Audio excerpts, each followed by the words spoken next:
Как детските истории и примерите на нашите родители определят нашия успех. Да, ако това е интересна тема за вас, останете до края на видеото, не просто да видите как точно определят нашия успех, но и как да преодолеете негативните послания, които са оставили родителите ви по повод успешните хора, по повод реализацията като цяло и така нататък. Аз съм Таня Касабова, специалист по работа с подсъзнанието и автор на 3 трансформационни книги, като една от тези 3 книги е книгата за силата на рода. Това е първата българска книга, която е посветена на темата за силата на рода. И в нея там можете да намерите не просто много полезна информация на тема род, но и астрологични и нумерологични аспекти в един род. С думи прости съм го разказала, за да може да го разберат хора, които хабер си нямат от темата астрология, темата нумерология. И също така в тази книга ще намерите и за ролята на, ролята на родителите и изобщо всичко, което наистина ви е необходимо да знаете за вашия род. В момента книгата се препечатва отново, така че ако вие искате да се здобиете с нея, можете да намерите линк в описанието на това видео, но ще се наложи малко да изчакате. Но след като подадете заявка, аз ще знам за вас и в момента, в който тя излезе от печатницата, още топло ще ви я изпратя. Така че всичко е отработено, защото не за първи път ни свършва тиража. Така, ролята на родителите и техните ограничения, това, което те са ни показали, е фундамент, на който ние стъпваме. Това е полето, на което ние се раждаме и в това поле се разиграват различни истории. Къде позитивни, къде негативни. Всъщност в детските години реално всяко едно дете, дори съвременните деца, изживяват своите ограничения. Особено в по-предни поколения ограниченията са били доста по-сериозни от сегашните. Това са и материални ограничения и всякакви други, които повечето от нас сме минали. Аз съм родена 85-та година и имам спомен за своите детски години като общество, как бяхме. Спомням си режима на тока, режима на водата. И аз мисля, че всеки един от нас може да хвърли едно око назад, да погледне какви са били ограниченията в обществото. Тези ограничения в обществото оказват влияние и върху поведението на нашите родители и оттам нататък това се предава на децата. Нашето семейство е мястото, в което ние растем, то е ясно, очевидно е, но в това семейство ние ставаме свидетели на абсолютно всичко. Не само на думите, които се разменят между нашите родители, но и на тяхното поведение, на тяхните вярвания, на тяхните убеждения, на техните успехи, на техните не до там успешни ситуации, на техните радости, на техните трудни моменти. Всъщност детето става свидетел на абсолютно всичко и нашето подсъзнание записва цялата история, която сме наблюдавали от малки. И каквото сме видяли, то е останало в нас. Счита се, че до 3 годишна възраст детето е отворено за информацията, тъй като мозъка вибрира така на тета честота. А тета честота е честотата, в която ние сме много свързани с нашето подсъзнание. Това е честотата и на ясновиждащите в някаква степен хора. И всъщност до 3 годишна възраст ние сме като една гъба, която попива абсолютно всичко, което се случва наоколо. Плюс мислите, плюс чувствата, плюс емоциите, абсолютно всичко, което нашите родители транслират. Ето защо да бъдеш родител е изключително отговорна задача и към нея трябва да подхождаме осъзнато и да имаме разбиране, че там създаваме нова личност. Да, естествено, децата се раждат и със своя характер, но ние да оформяме този характер за добро или не там добро. И колкото по-осъзнато подхождаме към децата си, доколкото ни е възможно, толкова по-качествени възрастни хора ще станат те, когато израстат. Но това е друга тема, която няма сега да засягаме. По-скоро ще видим това, което се е случило с нас. Когато сме били малки, тези ограничения в обществото и личните ограничения на нашите родители са станали и наши ограничения. Всичко, което се е случило там, не е локализирано само до ниво родители, то оказва влияние и върху нас, тъй като ние живеем в един дом с тези хора. Възможно е дори да спим в една стая с тях. да сме спали в една стая с тях, тъй като повечето, мои наблюдения в миналото, повечето хора са живяли по-компактно. Ние дори бяхме 6 човека в един 3-стаен апартамент, което беше дядовата ръкавичка. И естествено, като дете, което живее с толкова много хора, съм станала свидетел на много истории, които обуславят моето израстване. Аз съм сигурна, че ако се замислите, ще можете да си припомните най-разнообразни истории, които под някаква форма са ви оказали влияние. Това е периодът, детските години, в който ние научаваме как да се държим, как да мислим, ние научаваме какво е редно, какво не е редно. Нашия ум е отворен и ние възприемаме всичко. И интересно е да се отбележи, че повечето деца, сега когато наблюдаваме нашите деца и като погледнем назад, ние се обучаваме не толкова от това, което ни казват, а се обучаваме от това, което виждаме като пример. Оттам нататък тези примери, които сме взели, те стават наша реалност, ние научаваме как да се държим. В книгата съм обяснила за различните поколения, а поколението на нашите родители има задача да ни научи как да живеем, да ни покаже какво е добро, какво не е, да ни покаже ежедневните навици, да ни създаде среда, в която ние растем и се развиваме.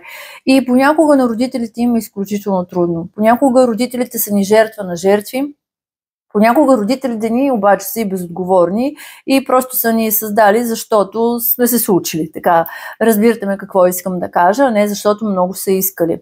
Но каквото и да е нашето минало, ние можем да освободим това минало по какъв начин. Ние не можем да променим историите, но ние можем да променим нашето отношение към историите, които са ни се случили.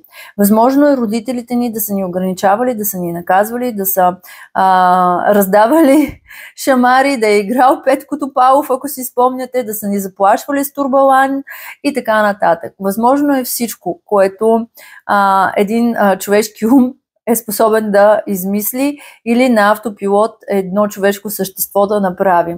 Така че е хубаво да се разгледа какво е било нашето детство. В нашето детство е корена на абсолютно всичко, което в момента ни ограничава, което в момента разиграваме, всичко, което буквално преживяваме. Защото онова, което ни се случва в първите 3, после 7 години, остава като фундамент, като програми, през които ние продължаваме да се движим. Щем или не щем, това е така. Затова по-добре да разгледате миналото си без розови очила или без обвинения, за да може да видите нещата такива каквито са. Това е много ценно. Да гледаш нещата такива каквито са, винаги ще ти помогне да разбереш действително с какви са, а не какви си мислиш, че са или каквито са ти ги представили твоите близки. Така, много е важно, когато разбираме своето детство, когато разглеждаме детските години, да можем да разберем и подбудите на нашите родители. Те са направили каквото са могли, дали са каквото са могли, разбирали са така нещата, докъдето им е стигал ума и точка. Не може да очакваме повече от това, което те са направили. А ако ние очакваме повече от това, което те са направили, съответно влизаме в енергията на претенциите, а с енергия на претенции кой страда? Ние страдаме. Не е необходимо да си допринасяме и без това живота на повечето от нас не е лесен и да си добавяме още страдания и то сами с претенции към родителите и с претенции за минали истории. Историите се поправят само чрез промяна на нашето отношение. Не по какъвто и да е друг начин. То не може. Миналото си е там каквото е. Но нашето отношение може да се смени. Абсолютно гарантирано ви го казвам и от личен опит. Така, когато сме израснали, ние сме чували определени твърдения, които били са много така натъртвани. Например, едно често срещано твърдение: парите не растат по дърветата. Да, това съм сигурна, че всички са го чували. Между другото, миналата година направих серия от видеа, посветени на ограниченията по финансовите теми, от рода ограниченията. Хвърлете едно око и със сигурност можете да намерите нещо полезно и интересно в тези истории, които тогава обсъждахме. Но когато ние растем с, да кажем, този сценарий с парите, които не растат по дърветата, ние се научаваме, че тези пари, те трябва да се изкарват трудно, понякога изпитваме болка от този отговор, който сме получавали като деца и научаваме куп други истории допълнителни под програмата "Парите не растат по дърветата". Тук имам една смешна история. Един клиент беше донесъл като подарък в студиото дърво, направено с корона от различни принтирани банкноти, евро, долари и левове. И моя син, като дойде, и той като истински телец, се вдъхнови и каза: "Мамо, може ли да наберем малко пари от това дърво?" И аз му казвам: "Добре", вика, "ако ние наберем пари от това дърво, дървото не може да създаде повече пари."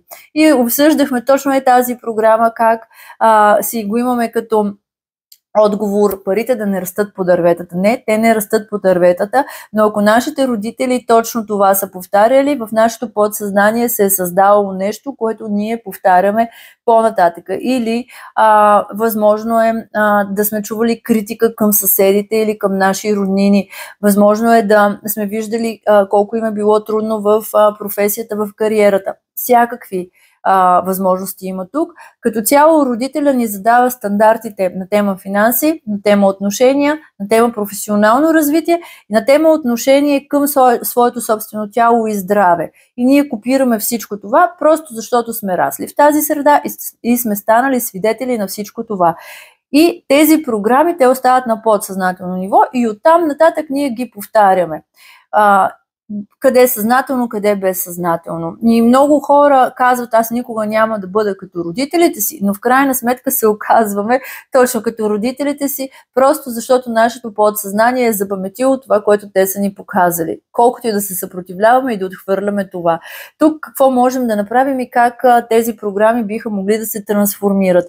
На първо място, както винаги казвам, трябва да се осъзнае. Първото и основно нещо е да имаш осъзнаване за това какво точно ти проиграваш. Да имаш осъзнаване за това, че ти повтаряш ограничаващите убеждения и сценарии на твоите родители по отношение кариера, по отношение пари, във взаимоотношенията лични и професионални, по линия тяло и здраве и така нататък. Да разгледаш точно това, което ти правиш и да разбереш къде точно са допирните точки с твоите родители. Много е важно без осъждане да се подхожда към това, защото, както казах, влезеш ли в осъждането, става много по-тежко. Тук идеята е да отработваш, а не да задълбаваш. Така, след като ти разделиш програмите на тази програма от майка ми, тази програма от баща ми, тази програма от може би баби и дядовци, ако са живяли с нас, да ги разделиш дори на теми. Майка ми се отнасяше така с парите, баща ми се отнасяше така с парите, майка ми се отнасяше така на ниво кариера, професия, баща ми по този начин и така. Тоест да разгледаш във всяко едно отношение родителите ти какво са показали. Тук може да ти помогне и да пишеш, да седнеш и да си напишеш всичко, което се сещаш за твоето минало и каквото си видяла или видял, защото виждам, че има и мъжка аудитория в моя канал, което е много интересно.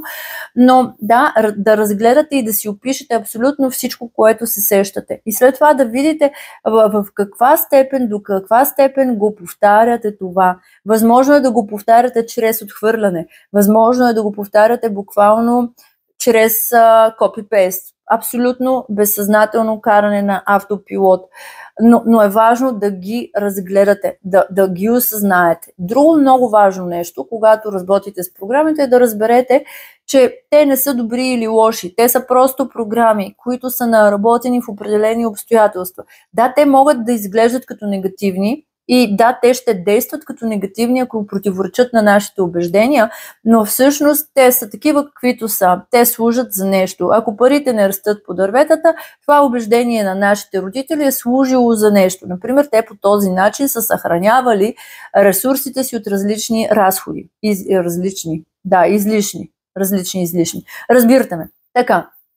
Възможно е по този начин те да са придавали важност на тези пари, като по този начин, мислейки си, че много находчиво ни отговарят, те да подчертават колко е сериозно това финансово положение и колко много се трудят, за да имат тези пари и как ти трябва да оценяваш това нещо. Защото подбудите на хората са най-разнообразни. Когато ние внимателно изследваме техните подбуди, ще разберем, че хората просто са такива, каквито са. Те са резултат на своя опит, на своята душа, на своите избори, на своето мислене, на своите действия. Въобще те са резултат на нещо, което са си натрупали като опит в този, в минали животи, в техните родове и така нататък. В момента, в който ние виждаме, че хората са такива каквито са, това е много облегчаващо и доста освобождаващо, защото ти да живееш с очаквания и с претенции към другите, всъщност си причиняваш изключително голяма болка сам на себе си и това е твърде излишно, според мен. Но ние го правим преди да се поосъзнаем. Започнем ли да се осъзнаваме, да мислим, да разсъждаваме и да се самонаблюдаваме, нещата се изменят. След като сме направили хубав анализ, без да осъждаме, е добре да започнем да разграничаваме своето мислене от мисленето на нашите родители. Ако те смятат, че парите не растат по дърветата, какво ние мислим в действителност за парите? Например, ако те смятат конкретно нещо на тема взаимоотношения, какво е нашето мнение на тема взаимоотношения? Какво е нашето разсъждение на тема професия и кариера? Какво е нашето отношение към тялото и здравето? Тоест да разграничим себе си от това, което те са ни задали като норма, като стандарт. Как вие мислите по даден въпрос? Просто и ясно разграничаване. Това много ще ви помогне, защото по този начин вие ще започнете да опознавате себе си. Парадоксално е, че много хора не познават себе си. Те дори не са се замислили какви са им предпочитанията, те не са се замислили какви са им позитивните страни в характера, какви са им негативните страни. Негативните страни в характера, между другото, се оказват един от най-големите ни ресурси и много служат, ако ние ги опознаем. Но това е друга история за друго видео. Така, когато ние започнем да си задаваме въпроса, как аз мисля по този въпрос? Който въпрос моите родители са ми показали това и това. А как аз мисля? Например, моя баща показваше, че парите, като сме захванали този пример, се изкарват с много труд, с много усилия, с много борба. Той имаше убеждение, че пари няма, въпреки че изкарваше доста. И аз през цялото време съм се съпротивлявала на неговите убеждения. Но в крайна сметка, без да осъзнавам, аз започнах да ги повтарям неговите сюжети. Да правя примерно повече от капацитета ми лични сесии, т.е. да взема колкото се може повече хора днес с цената на преразход на моята собствена енергия. Той също работеше с хора, беше кинезотерапевт и при него идваха доста тежки случаи. Той умееше да им помага много бързо. При това той имаше и както и образование, така и дарба. И той също прегаряше в работата си. Но това прегаряне на него му се струваше като форма на голямото трудене, за да получи някакви пари. Аз правих същото като него. Когато разбрах, че по този начин аз имитирам стандарта му, който той е задал, аз естествено имам възможността да променя своето мислене. Нали знаете фразата work smart, not hard, т.е. работи умно, а не силово. И тогава аз започнах да преразглеждам по какъв начин бих могла да променя тази програма, защото той работеше изключително много и аз да го имитирах по същия начин. Само, че разликата е, че той е мъж, пък аз бях по-малка и телата, мъжкото и женското тяло са различни и ние не можем да имитираме на 100% програмите, които, например, бащите са ни задали, просто защото те са от мъжки пол, те са с мъжка енергия, там структурите са различни, но много дъщери се опитват точно това да направят, копирайки своите бащи. И оттам нататък следват страдания. Така че първо ни трябва осъзнаване, второ ни трябва анализ и трето ни трябва да разберем нашето мислене по този въпрос какво е. И естествено на четвърто място е практикуване на новото мислене, на новия навик, на новите знания. Тук, когато говоря за мислене, трябва да внимаваме с позитивното мислене. Преди 5 години има едно такова видео, в което, даже може да са малко повече, мисля, че 5 години, в което разказвам как позитивното мислене може да бъде опасно. Вижте го в по-старите видеа, някъде много надолу е. За да си отговорите на въпроса защо всъщност съм против позитивното мислене, въпреки че първата ми книга "Бъди щастлив човек, живее щастливо" може да мине като книга, която е посветена на позитивното мислене. По-скоро не позитивно мислене, а автентично мислене. Целта е не да бъдеш позитивен като някакъв кукуруко човек, ами да бъдеш автентично мислещ като себе си. да можеш да си пренастроиш психиката и мисленето по този начин, по който ти не да губиш ресурси, не да се самозаблуждаваш и да попадаш в илюзии, а да можеш сам на себе си да бъдеш вярна опора и навигатор. Да, как прозвуча това? Мисля, че ме разбрахте. И така, проработката на детските истории е абсолютна необходимост. Особено ако сме живяли в ограничена среда, сред хора, които са търпяли своите ограничения. Може хората, които са ни отгледали, всъщност да бъдат много ресурсни, но техният ресурс да не е достигал до нас. Възможно е те да са страдали от липса на ресурси и ние също да сме страдали. Възможно е тези ресурси дори да не са материални. Възможно това да е просто ресурса любов. Разгледайте миналото, ще откриете интересни неща. Ако ви е трудно самички, заповядайте на лична сесия или на групова проработка. В описанието на това видео е графика ни и всички други ресурси, които съм споделила в онлайн пространството или в пространство тип книги. Така че погледайте материалите останалите, ако нещо ви е неясно, искате да попитате, можете да се свържете с мен, лесно ще ме намерите, прочетете долу в описанието и така. Ако видеото е било полезно за вас, палец нагоре, по този начин аз ще получа обратна връзка, палеца нагоре и виртуалното благодаря, което мен много ме радва. Въпреки че алгоритъма на YouTube не брои лайковете, той има други параметри, така че няма никакво значение лайка от гледна точка на бутането на тия странни алгоритми, но за мен има значение, защото по този начин аз получавам вашето виртуално благодаря.